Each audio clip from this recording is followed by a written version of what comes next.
Hi everybody, welcome back to another video. Today what I want to talk about is the concept of time. Does time actually exist? When was it created?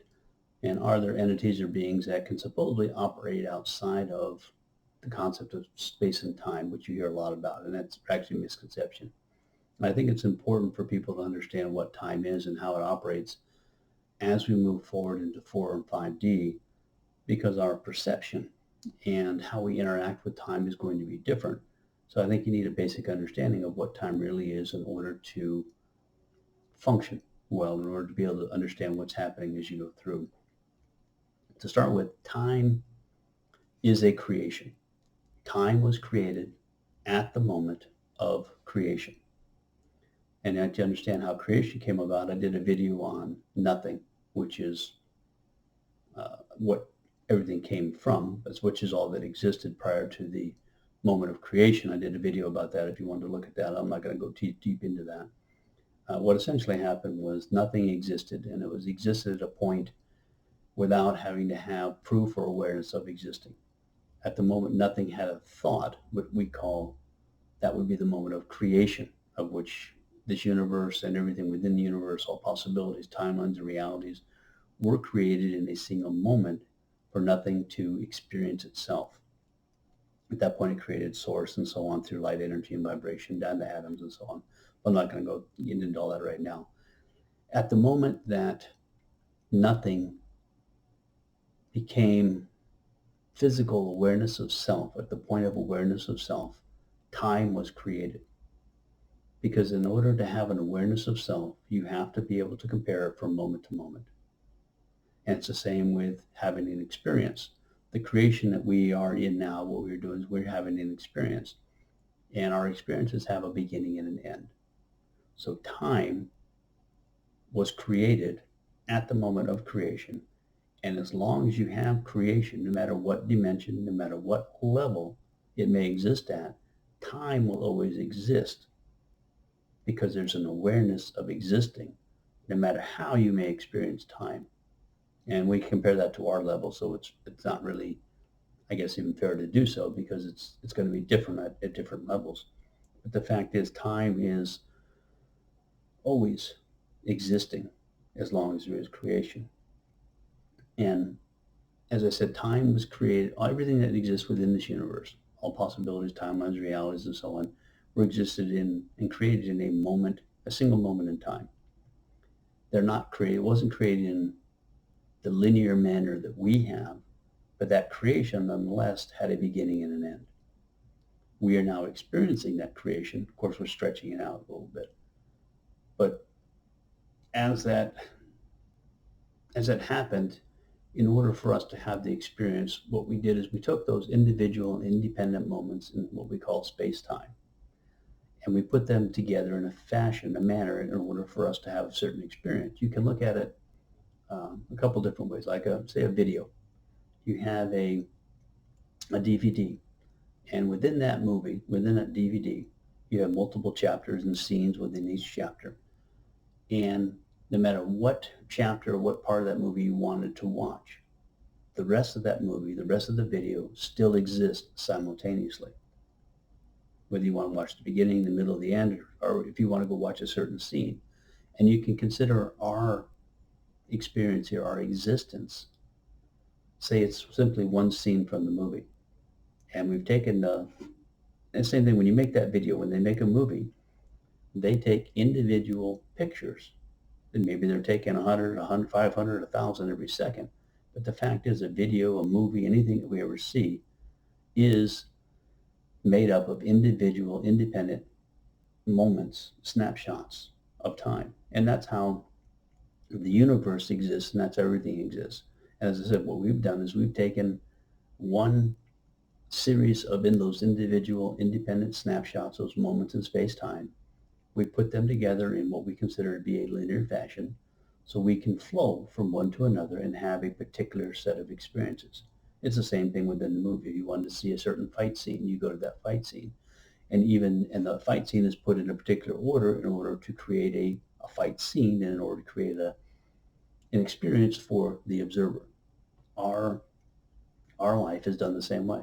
And it happens on no matter what level, what dimension, what reality, what timeline you are on, it is done the same way. So it's simply a matter of how many of those scenes, how much of that DVD can you see at a time.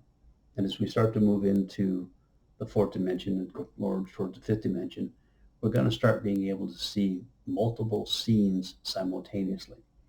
So how we're perceiving what we would consider to be time, how it happens in the movie, we're going to be able to see it in a little bit different manner than what we had before. It'll still be linear in fashion because it's going to happen one after the other. And that's simply a matter of existence. All time is always going to be linear. It's just simply a matter of how it's viewed within that fashion because it's one moment to another. Even if you saw it all simultaneously, how much more you can see at one time. It creates the experience that you're going to have. I think within the fourth dimension, we're going to be able, we're going to be able to see maybe more scenes simultaneous and be able to pick from those scenes of which one we want to experience. And once we get into five, it's going to be even beyond that. I can't tell you exactly how it's going to be simply because I haven't experienced it yet. I simply know that how we're going to perceive it there is going to be different. Within that, I know that within the five, when we get to 5D, let's say you have something that happened, let's say in the middle of the day, and you've created the reality that you're in, and in the middle of the day you have an experience, and let's just, again, I'm not saying that there's time how we see it here, but let's say this experience that you're having within the 5D, say it took 2 hours, what we consider 2 hours of time frame. Now, let's say it started at 1, ended at 3. For us in this reality, once we've gone past 3 o'clock, we can't go back to 1 o'clock and do it again. We have to keep going from 3 to 4 and 5 and so on. Within the fifth dimension, we will be able to go back to 1 o'clock as many times as we want and either re-experience that scene that we just had, the experience. We can change things up, view multiple possibilities of how that can play out, and we can experience those as well. So yes, we're going to be operating outside of our concept of time here, but in fact there is still time existing there because it has a beginning and an end. No matter how many times you replay it, it's still an experience, but time is not going to pass as we see it here. We're bound here to time because of the reality and the dimension we're in. We can't go back and redo something. We can't go back and change something. Once it's done, it's done. We're kind of stuck in a certain preset experience. As we move through other dimensions in the 4 and 5, that's going to change. And as I said, I think in 4 they're going to be able to see maybe multiple scenes simultaneously and be able to pick one. But as we get into 5, we're going to be able to replay those scenes if we wanted to. We can have a different experience each time. I think that's what's going to happen within the fifth dimension as we get there. So yes, time will be different than what we're experiencing it now. But the fact is it is still going to be time because we have a moment to moment, and then we will have an awareness of existing. So time in that concept, time does exist. Time will always exist as long as you have an awareness of existing. So no matter what level, whether you talk about sixth dimension, 10th dimension, 12th dimension, 1,000 dimensions, it doesn't matter. Time exists because it had one moment to moment and had to compare itself. It had something to compare against in order to have awareness of existence. So as long as you have that existence, awareness of existence, you will always have time. So no beings cannot operate outside of space and time. They can view, see, and interact with time, circular manners in different ways. As I said, you can go back and repeat something that's happened because it always exists and it always will exist, just like on that DVD. If you have a DVD of a movie, whatever scene you watch exists, and plus every other scene still exists, no matter how many times you watch the same scene over and over.